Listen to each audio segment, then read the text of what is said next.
ইয়াৰ পিছতে মই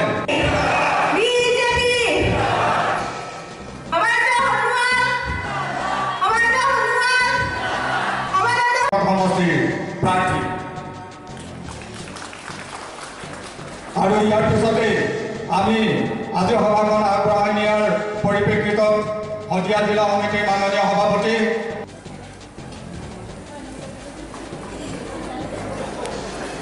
ইয়াৰ পিছতে মাননীয় মুখ্যমন্ত্ৰী মহোদয়ক সম্বৰ্ধনা জনাব ভাৰতীয় জনতা পাৰ্টি শদিয়া জিলা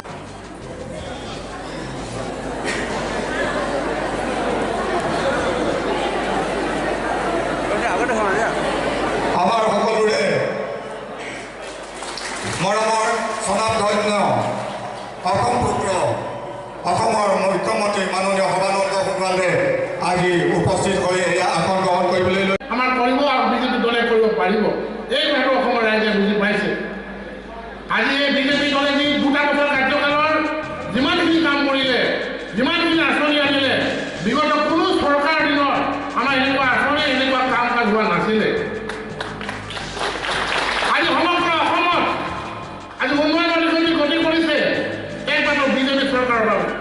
কেন্দ্ৰত থকা বিজেপি চৰকাৰে নৰেন্দ্ৰ মোদী ডাঙৰীয়াৰ নেতৃত্বত বিজেপি চৰকাৰখন সমগ্ৰ উত্তৰ পূৰ্বাঞ্চলৰ বাবে আজি যিমান আঁচনি পাইছে তাত আজি বিশেষকৈ অসমৰ বাবে তেওঁ যিমানকৈ চাইছে বিগত কোনো চৰকাৰে কেন্দ্ৰীয় চৰকাৰে অসমৰ কথা চিন্তা কৰা নাছিলে। আজি সমগ্ৰ অসমৰ প্ৰতিটো সমষ্টিৰ ভিতৰত মই নলি ক'ব পাৰোঁ যে শদিয়া সমষ্টিৰ আটাইতকৈ বেছি আঁচনি আটাইতকৈ বেছি কাম পাবলৈ সক্ষম হৈছে। আজি 130টা ওপৰত প্ৰধানমন্ত্ৰী সহযোগী আঁচনি কাম আমি পাবলৈ সক্ষম হৈছোঁ। প্ৰতিটো পঞ্চায়ততে এনেকুৱা পঞ্চায়তে যি পঞ্চায়তত 5টা বা 6টা ৰাস্তাৰ কাম চলি থকা নাই। আজি অমৰপুৰ নিচিনা জেগা আপুনি জানে অমৰপুৰ কথা আঁচনিৰ যোগেদি যাতে শদিয়া এই বৃহত্তৰ অঞ্চলত সমগ্ৰ অসমৰ লগতে এই অঞ্চলতো প্ৰতিটো পৰিয়ালে যাতে নিশ্চিতভাৱে বিজুলী পাব পাৰে ইয়াৰ ব্যৱস্থাৰ বাবে চৰকাৰে দৃঢ়তাৰে আগবাঢ়িছে।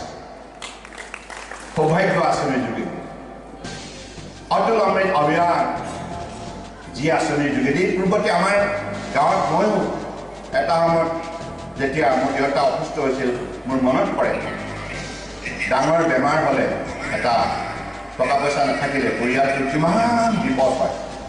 গতিকে দুখীয়া মানুহৰ ঘৰত যেতিয়া কেঞ্চাৰ ৰোগ হয় কিডনী বেমাৰ হয় হাৰ্ট বেমাৰ হয় এই জটিল ছবিধ ৰোগৰ সৈতে মোকাবিলা কৰিবৰ কাৰণে দুখীয়া মানুহৰ ঘৰত পইচা নাথাকে আৰু তেখেতসকলে তেতিয়া উন্নত চিকিৎসাৰ বাবে লৈ যোৱাৰ কথা ভাবিব নোৱাৰে। সেইবাবে দুখীয়াৰ মানৱতা উপলব্ধি কৰি যিগৰাকী ব্যক্তি জটিল ৰোগত আক্ৰান্ত হ'ব 6টা ৰোগৰ ভিতৰত যিকোনো এটা সেই ব্যক্তি যাতে অসমৰ